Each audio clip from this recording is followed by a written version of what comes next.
Este vídeo que você vai começar a acompanhar a partir de agora tem um grande propósito e você não pode perder a oportunidade de me acompanhar até o final desse vídeo para que o seu conhecimento teológico, o seu conhecimento bíblico, ele possa se expandir, crescer cada vez mais, observando os textos sagrados da Palavra de Deus e aprendendo apenas aquilo que a Bíblia nos ensina, aquilo que a Bíblia diz. Eu tenho certeza que até o final desse vídeo você estará entendendo melhor esse propósito sobre o conhecimento da Palavra de Deus. Não saia desse vídeo, me acompanhe até o final. Já tem aí a sua Bíblia, anotação, folha, caneta, papel em mãos, para que você possa estar aprendendo e absorvendo tudo que eu quero compartilhar com vocês aqui nesse momento. Prezados irmãos e irmãs, a paz do Senhor Jesus, nossos alunos do curso de Teologia, que nos acompanha aqui com as aulas gravadas no canal do YouTube, e você que talvez pode ser que esteja a primeira vez me acompanhando aqui nas redes sociais, nas plataformas digitais, aqui do YouTube. Que Deus em Cristo te abençoe. Fique comigo aqui até o final, que eu tenho certeza que será um conteúdo para edificação da sua vida. Que Deus em Cristo te abençoe nesta manhã, nessa tarde, nessa noite, que você esteja me acompanhando e que possa ser aberto o teu entendimento, que possa estar sendo aceso nesse momento a luz do conhecimento da Palavra de Deus, para que juntos, nesses instantes, possamos estar aprendendo sobre a Palavra de Deus. O vídeo de hoje é sobre o livro de Atos dos Apóstolos. Estaremos passando aqui para vocês, irmãos, irmãs e alunos do nosso curso de Teologia, passando para você aqui uma síntese, um resumo dos principais pontos iniciais do livro de Atos dos Apóstolos.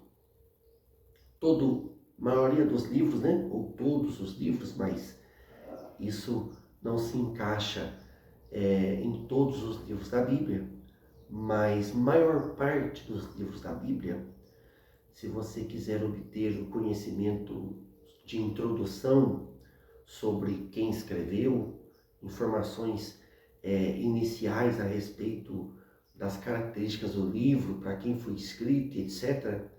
Eu sempre digo aqui, e os irmãos que me acompanham já no canal, ou os alunos do curso de Teologia, já sabem do que eu vou dizer. Sempre observe o primeiro capítulo e os primeiros versículos do livro para que você possa compreender uma informação introducional sobre este livro. Não é para todos, mas quase todos, maior parte dos livros da Bíblia, se você observar aí o primeiro capítulo, os primeiros versículos, você vai ter uma informação sobre quem escreveu, sobre qual foi o propósito da escrita, sobre o assunto principal desse livro. Então nós vamos começar aqui esse momento observando os primeiros versículos do primeiro capítulo de Atos dos Apóstolos. Fiz o primeiro tratado, ó Teófilo, acerca de tudo que Jesus começou, não só a fazer, mas a ensinar, até ao dia em que foi recebido em cima, depois de ter dado mandamentos pelo Espírito Santo aos apóstolos que escolhera. Quem escreveu o livro de Atos dos Apóstolos foi o evangelista Lucas, o doutor Lucas. Obviamente que, se você não sabe, Lucas, ele não foi um discípulo, um apóstolo de Jesus.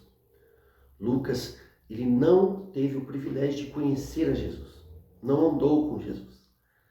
Mas quando nós olhamos os seus dois livros, a qual ele escreve, que é o Evangelho segundo Lucas e o livro de Atos dos Apóstolos, olhando para os primeiros versículos, nós vamos entender que houve um acordo, um tratado, com um homem chamado Teófilo. Esse Teófilo, ele obviamente conheceu Jesus, acompanhou Jesus, conhecia com propriedade a respeito dos fatos da vida de Jesus. Ou é um historiador exímio, a qual tem muitos detalhes históricos colhidos por pessoas que seguiram e acompanharam o ministério de Jesus. Fato é que, principalmente até o meio do livro de Atos dos Apóstolos, porque a Bíblia diz que Lucas foi alcançado pelo ministério do apóstolo Paulo, então até o meio do livro de Atos dos Apóstolos, Lucas escreve relatos a qual ele recebe de um conteúdo histórico, de uma afirmativa histórica a respeito aqui no livro de Atos dos Apóstolos, não diretamente sobre o ministério de Jesus. Até porque observe o versículo 2 do capítulo 1. Até ao dia em que foi recebido em cima, depois de ter dado mandamentos pelo Espírito Santo aos apóstolos que escolhera. Atos dos Apóstolos, ele começa no capítulo 1 com a ascensão de Jesus. Jesus é assunto aos céus. Então, nós veremos um novo período desenrolado da história, relatado pelo evangelista Lucas, que é o contexto inicial da igreja e o desenrolar da história da igreja. Esse é o assunto base de Atos dos Apóstolos. A história da igreja. Fundamentos, início, princípios que vão dar segmento, que vão dar direção para a extensão do reino, do evangelho da Igreja de Cristo. O meu grande propósito aqui com vocês nesse momento é trabalharmos algumas pontuações, alguns tópicos, mais ou menos capítulo por capítulo, para compreendermos, pelo menos de uma forma inicial, né? De uma forma introducional, de uma forma básica, o conteúdo do livro de Atos dos Apóstolos. Como eu já disse para vocês, Atos dos Apóstolos vai trabalhar a respeito da história da igreja, vai trabalhar sobre o início da história da igreja, enfim, toda essa questão embasada na igreja, né? Lucas escreve o Evangelho é dedicado diretamente à vida de Jesus, ao ministério de Jesus, aos frutos e aos resultados da vida de Jesus. E agora o livro de Atos dos Apóstolos vai tratar a respeito da igreja, que está debaixo de um mandamento de Jesus. Haja vista que no primeiro capítulo você vai observar aí que é Jesus sendo assunto aos céus, mas antes ele deixa algumas considerações finais, algumas orientações que implicam a respeito do início da igreja, como exemplo, para que eles permanecessem em Jerusalém, ficassem buscando poder do alto até serem revestidos do Espírito Santo, para serem testemunhas ou comprovações de Cristo. Observe que Jesus diz para eles que eles só seriam testemunhas, comprovações, se eles fossem revestidos de poder que viria do alto sobre eles, do Espírito Santo. Então, o livro de Atos dos Apóstolos começa aqui no capítulo 1, em meio a esse contexto de finalização do ministério terreno de Jesus e início de homens e mulheres que vão dar continuidade ao que Jesus começou aqui na terra. Observe que o próprio Jesus sempre disse isso. Ele disse mesmo em uma das vezes que seria necessário que ele fosse. É necessário que eu vá, Jesus disse, para que as obras do meu Pai se cumpram em vocês. Em outro texto, em outro momento, Jesus diz que os seus discípulos fariam obras maiores do que as que ele estava fazendo. Mas para isso seria necessário que ele fosse para o Pai. E aqui se cumpre isso. Atos dos Apóstolos é o cumprimento dessas considerações, palavras de Jesus. No primeiro capítulo, nós temos então um exemplo, as últimas considerações de Jesus, a ascensão de Jesus ao céu, e também nós vamos ter a escolha do novo discípulo, do novo apóstolo, haja vista que nós precisamos pensar. Judas deu cabo da sua vida no final dos relatos dos evangelistas, e agora os discípulos, os apóstolos, vão se preocupar em colocar alguém no lugar de Judas, para completar a escola dos 12 apóstolos. O seu nome é Matias, não é muito mencionado na história, não é muito mencionado no livro de Atos dos Apóstolos, e, diga-se de passagem, Jesus, em momento algum, eu disse, Jesus em momento algum deu ordens para que os discípulos, os apóstolos, fizessem a escolha de um substituto para o lugar de Judas. Mas tudo bem, mas o nosso propósito aqui a princípio é aprendermos sobre o conteúdo relatado de Atos dos Apóstolos. Então, eles fizeram lá a escolha do substituto de Judas, que foi Matias.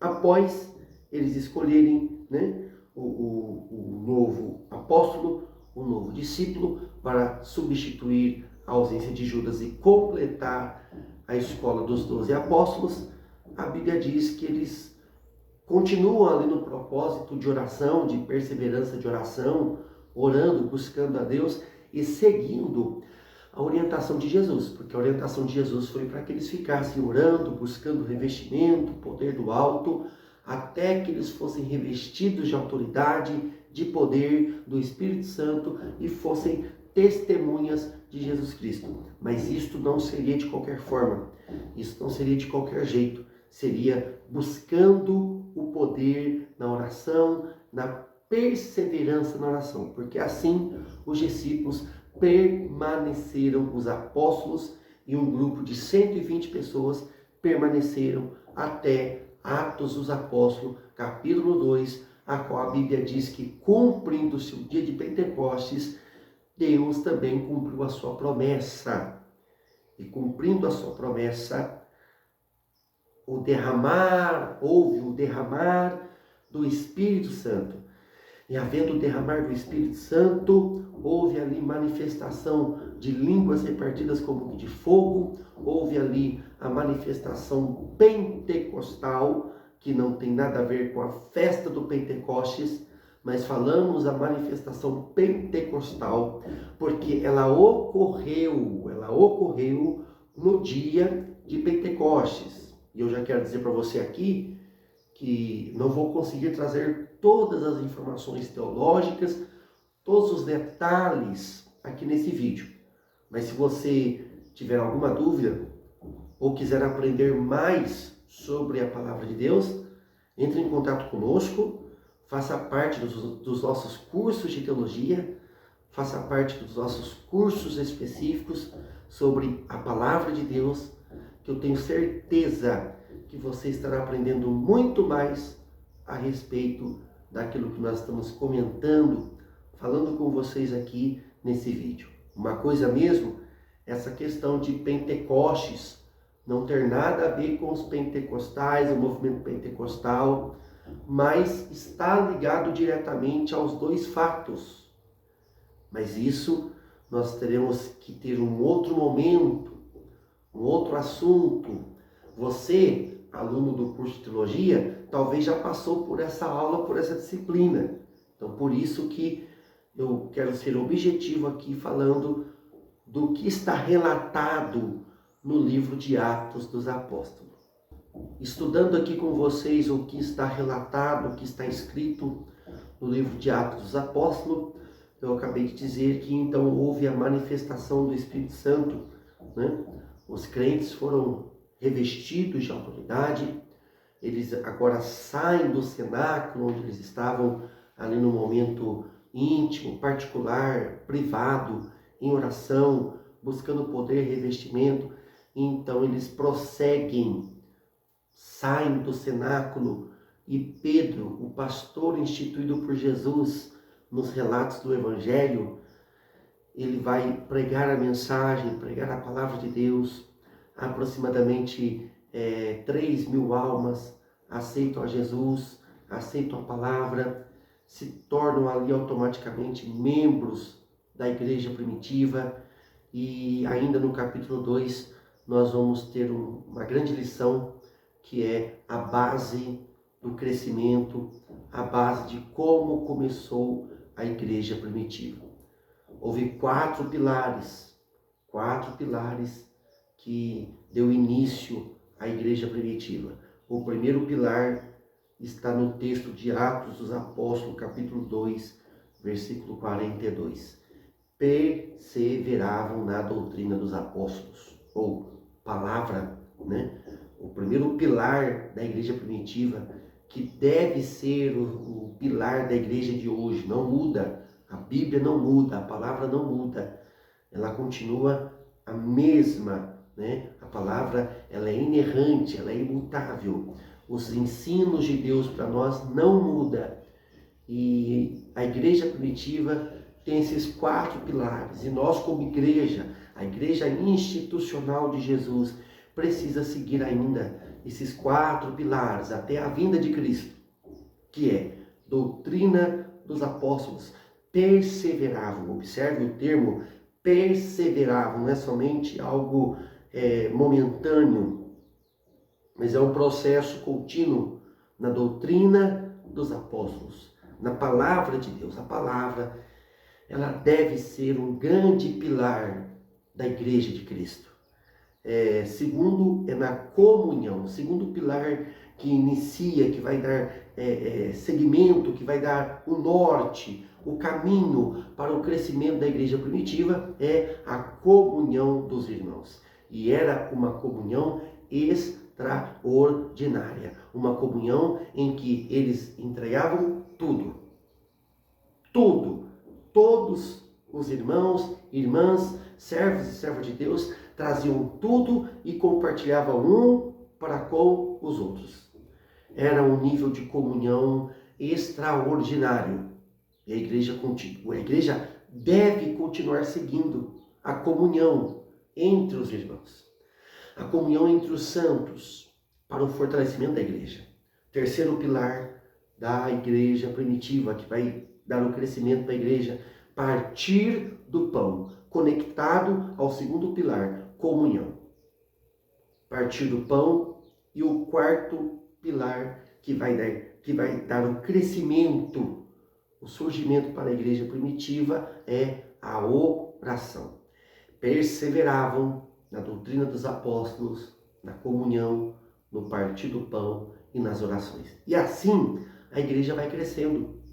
Assim o projeto de Cristo, a igreja primitiva, a igreja primórdia, vai tendo seu crescimento extraordinário, acompanhado de sinais, prodígios e maravilhas, como você vai observar aí a partir do capítulo 3, capítulo 4, você vai observar aí que o reino vai se estendendo, sinais, prodígios e maravilhas vão acontecendo. Em contrapartida, não podemos deixar de dizer para vocês que houve também as perseguições. Houve severas perseguições contra os apóstolos. Porque a vida cristã, o caminho com Cristo é assim mesmo. Quanto mais cresce, quanto mais prodígios, sinais, maravilhas, maior será as perseguições. Quanto mais o projeto se torna evidente, mais haverá perseguições, conflitos, relutas e etc. Mas creia, este é o caminho do propósito de Deus. Jesus nunca disse que seria fácil, que teria momentos confortáveis, de egos ser amassageado. Não, de forma nenhuma. No mundo, aflições. Jesus diz, vocês vão padecer pelo meu nome. Então o caminho com Cristo, ele segue esse prisma, ele segue esse caminho, ele segue esse viés. E nós precisamos entender que se porventura está relacionado isso à nossa vida, alguém pode dizer, você está no caminho errado, mas eu digo para você como uma instrução divina, você está no caminho certo. O livro de Atos dos Apóstolos continua o seu desenrolar, os seus fatos, e aqui nós temos a igreja crescendo, a igreja se estendendo, almas, né, e mais almas aceitando a Cristo, se tornando membros da igreja, e houve também, obviamente, alguns problemas, algumas questões negativas, pejorativas. Como exemplo, você vai observar que houve o fato de Ananias e Safira. Alguns pensam, né, que agora no Novo Testamento, nos Evangelhos, Atos dos Apóstolos, enfim, é uma nova dispensação, é verdade, é uma nova dispensação, a dispensação da graça. Mas o modo que Deus trata com o seu filho, a sua filha, ou o mundo, ou o crente, não muda de forma nenhuma. Deus trata o erro da mesma forma, tanto na inocência, tanto na consciência, tanto na dispensação de Noé, tanto, enfim, qualquer dispensação, lei, graça, Deus trata o erro da mesma forma. Ananias e Safira pecaram. Qual foi o maior erro de Ananias e Safira? Alguém pode dizer, eles não entregaram tudo a qual eles prometeram que entregar. Não. Não foi esse o maior erro de Ananias e Safira. Eles reteram parte do bem que vendeu, da propriedade que vendeu. Não. O maior erro de Ananias e Safira foi mentir para o homem de Deus. Mentir para a autoridade, que era Pedro. O que Pedro diz? Vocês não estão mentindo aos homens, a mim. Vocês estão mentindo ao Espírito Santo. Foi esse o maior erro de Ananias e Safira. Não tem problema você às vezes fazer um propósito, a igreja ter um propósito, e você como Ananias e Safira pensar assim, eu recebi tanto, mas eu só quero entregar uma parte. Não tem problema. Mas seja sincero, seja transparente. Eu estou entregando apenas uma parte. Porque se Ananias e Safira confessa para Pedro, dizendo, pastor Pedro, nós vendemos aqui a propriedade por R$100, mas nós só queremos entregar 50. Não teria problema nenhum. Deus nunca pediu quantidade e valores. Não é sobre quantidade e valores, é sobre a entrega. É sobre a disponibilidade. É sobre a entrega, não valores, tamanho ou quantidade. Então, o erro de Ananias e Safira não foi simplesmente porque eles reteram parte do dinheiro a qual venderam a propriedade, mas porque mentiram a Deus. Mentiram para a autoridade espiritual. Mentiram para a autoridade espiritual e mentiram a Deus. Porque quando estamos realizando, efetuando algo relacionado à liderança, à autoridade espiritual, estamos automaticamente ligando a Deus. Eu disse para vocês que a igreja vai crescendo, o projeto da igreja vai crescendo, o número de salvos vai aumentando, vai crescendo, surgem problemas, surgem questões pejorativas e também surge uma grande necessidade. 12 apóstolos que estão como líderes, né? Que estão como obreiros, que estão conduzindo a igreja.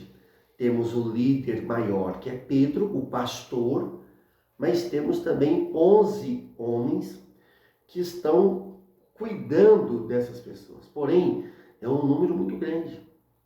É um número muito significativo. Observe que no primeiro sermão de Pedro, em Atos dos Apóstolos capítulo 2, 3.000 almas.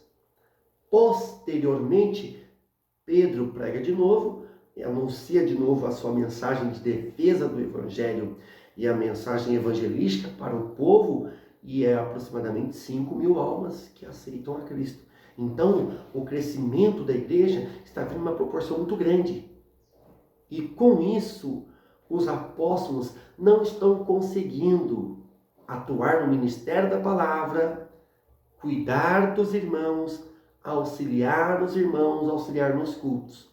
Por isso, há uma instrução de Deus aos apóstolos para instituir os diáconos.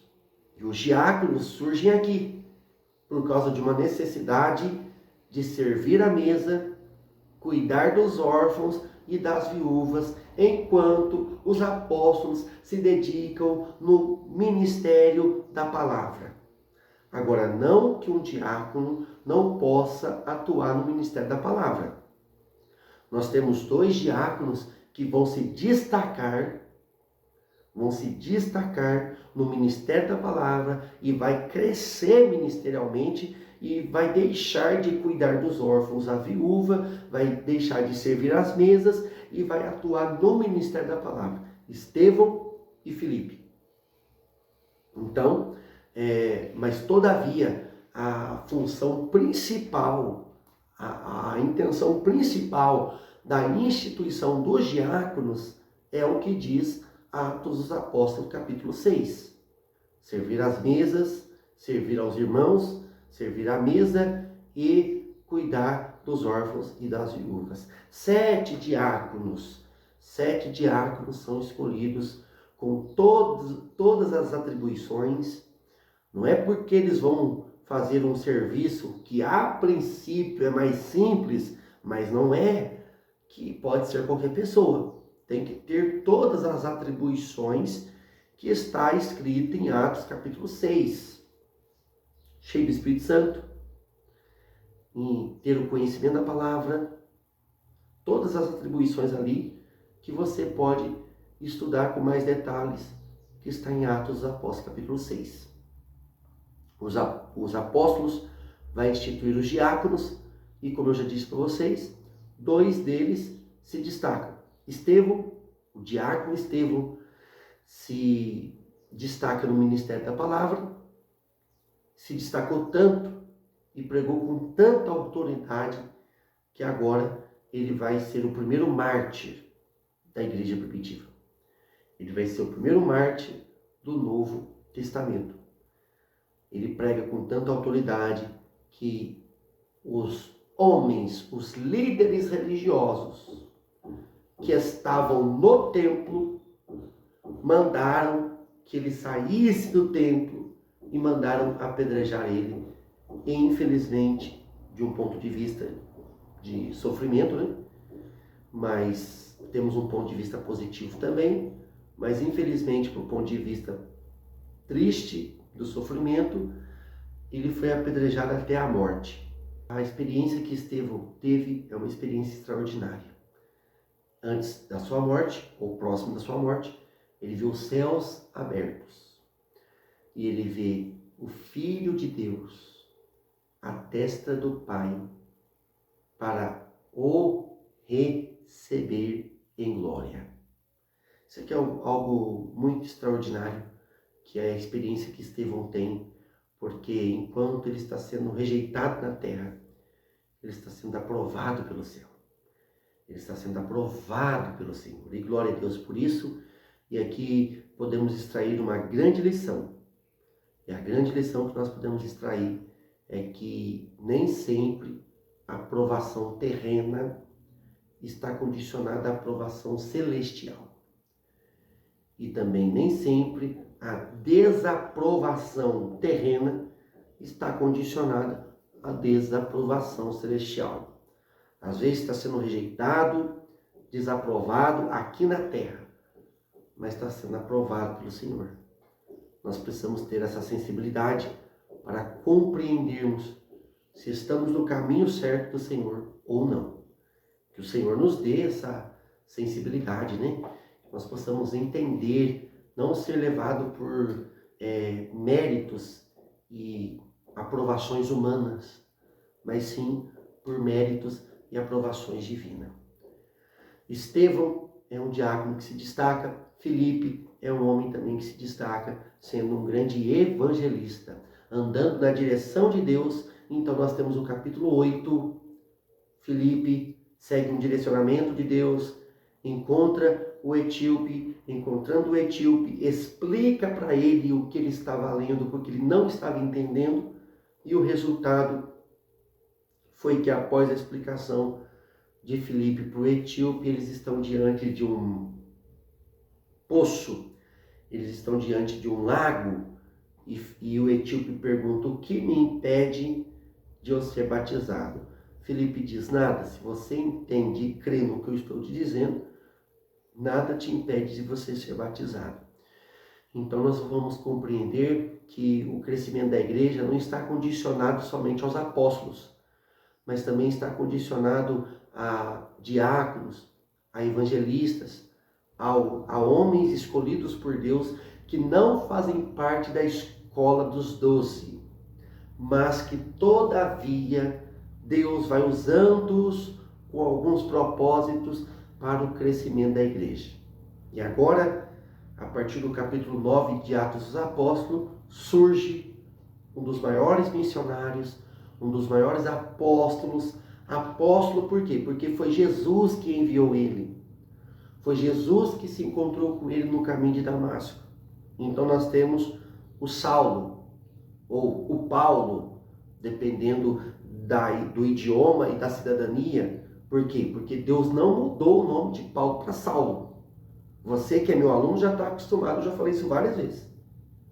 Você que está me assistindo aqui por ocasião desse vídeo, ou acompanha aqui o meu conteúdo no canal do YouTube, saiba, em nenhum momento Deus mudou o nome de Paulo para Saulo.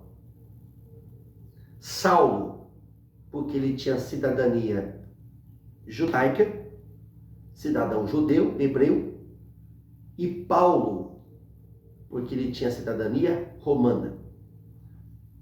No judeu é o hebraico, no romano é o grego. Pronto, a gente resolve isso. Mudou o idioma, muda a expressão verbal do nome. Tudo bem? Então, por mais que muita gente fale, Deus nunca mudou o nome de Paulo para Saulo. É o mesmo nome. É idiomas diferentes. Saulo, hebraico. Paulo, grego. Alguns significados um pouquinho diferentes, mas é o mesmo nome. Só muda o idioma, muda a cidadania. Paulo era cidadão judeu de origem, mas conquistou cidadania romana, conforme o desenrolar da sua história. Saulo, ou Paulo, foi o homem que estava presente na morte, no martírio de Estevão. E isso é uma isca para que Jesus falasse para ele da seguinte forma: eu sou Jesus a quem tu me persegue. E eu acabei de dizer aos irmãos ainda nesse vídeo, nessa aula, quando fazemos alguma coisa relacionada à autoridade espiritual, à liderança espiritual, à autoridade de Deus, estamos fazendo para com Deus. Paulo não estava correndo atrás de Jesus. Paulo não estava perseguindo a Jesus, até porque Jesus já tinha sido assunto aos céus. Mas ele estava perseguindo a igreja. Estava perseguindo a autoridade espiritual e a igreja de Cristo, a qual ele diz lá em Mateus 16, minha igreja. Então, se Paulo ou Saulo estava perseguindo o que era de Cristo, automaticamente está perseguindo a Cristo. Se está fazendo alguma coisa relacionada à autoridade, à liderança espiritual, está fazendo para com Deus. É por isso que ele diz lá no caminho de Damasco para Saulo: porque me persegue. Outra coisa que eu quero tratar com vocês é que tem gente que fala que Paulo caiu do cavalo, né? Em Atos 9. Isso é um grande equívoco. Isso nunca aconteceu. Eu vou deixar o texto explícito aqui no vídeo. Olha o que o texto diz aí.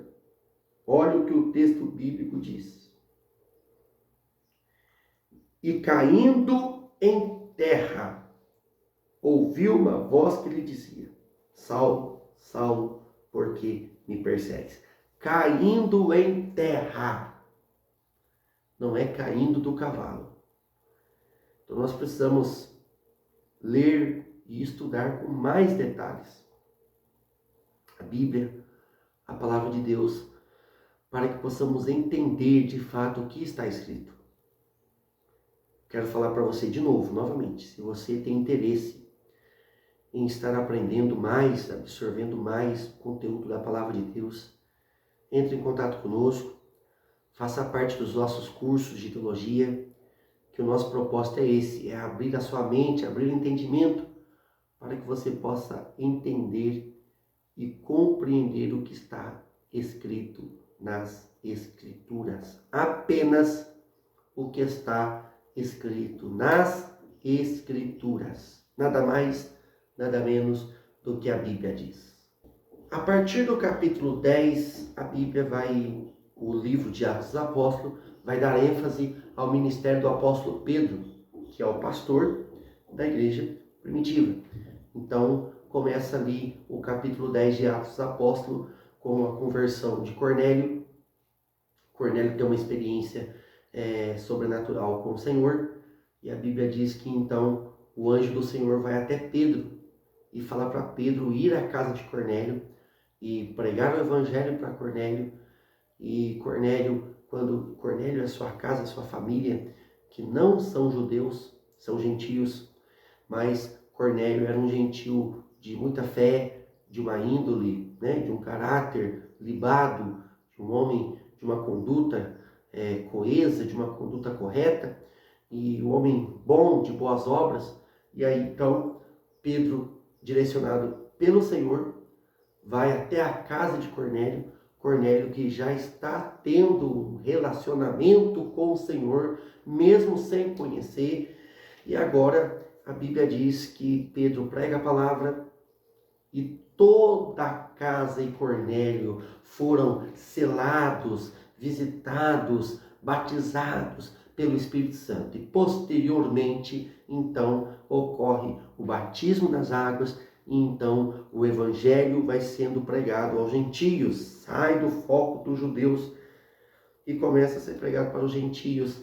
E então se cumpre a mensagem de que todo mundo fosse anunciado o evangelho. A igreja, a princípio, está se limitando no contexto inicial de Atos dos Apóstolos aos judeus, mas o Senhor vai abrindo a porta da palavra para os gentios. Então, começa com Pedro. Pedro, no capítulo 10, faz a obra, né, ali, evangelizador na casa de Cornélio. Depois, no capítulo 11, ele vai se justificar para a igreja, ele vai ensinar, vai tentar explicar para a igreja o propósito de Cristo, que não é somente os judeus, mas todas as gentes, todos os gentios.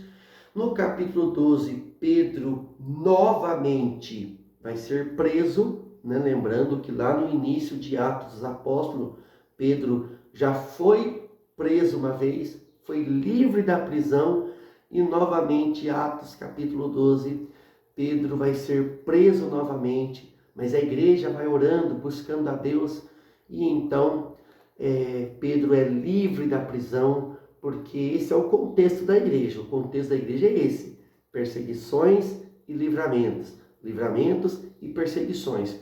Nós precisamos compreender que a igreja de Cristo vive assim, né? Nós não podemos nos privar ou dizer que não vamos ser perseguidos, não queremos perseguição, não. A igreja de Cristo, ela vive diante desse padrão. Qual padrão? Perseguições, livramentos e perseguições. Isso é ser igreja. Obviamente que tem outras questões sobre o que é ser igreja também.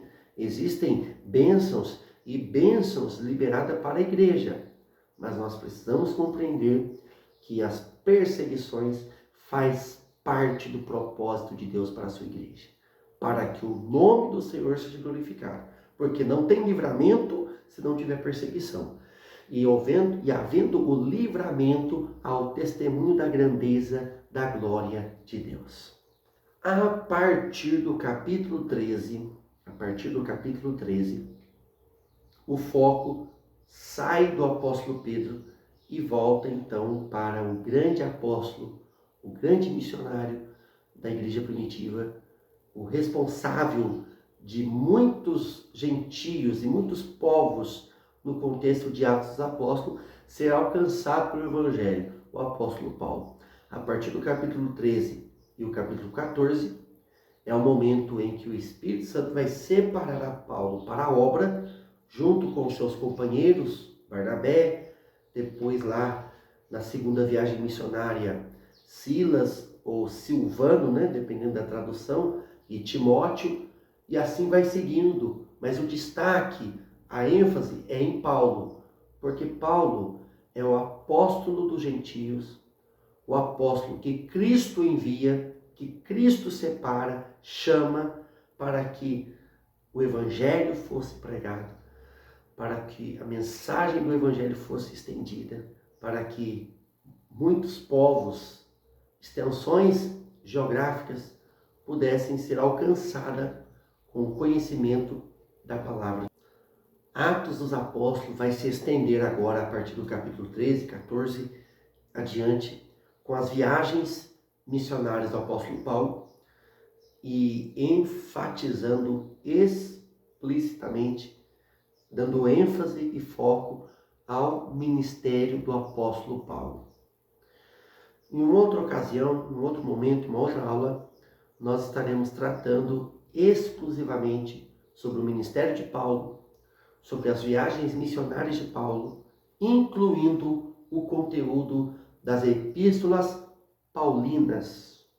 Então, querido aluno, querida aluna, irmão, irmã que me acompanha aqui no nosso canal do YouTube, nas plataformas digitais de cursos, que nos acompanham aqui nas redes sociais, que Deus em Cristo te abençoe. Estamos finalizando mais uma aula para a glória de Deus. Até aqui, algo introducional, algo básico, do que pelo menos está escrito na primeira parte do livro de Atos dos Apóstolos. A partir do capítulo 13 e 14 até o final de Atos dos Apóstolos, a ênfase, o foco é sobre o ministério de Paulo, as viagens missionárias e Paulo abrindo igrejas, pregando o evangelho, ganhando almas, e posteriormente, depois de abrir essas igrejas, ele escreve cartas para essas igrejas para consolidar o conhecimento da palavra de Deus e da fé cristã. E aí tem Éfeso, Corinto, Filipos, e isso com mais detalhes estudaremos em um outro momento, conectando as epístolas paulinas com as igrejas que foram abertas, as igrejas que foram inauguradas, as igrejas que vão sendo abertas pelo ministério do apóstolo Paulo. Que Deus em Cristo te abençoe. Até o próximo vídeo, até a próxima aula.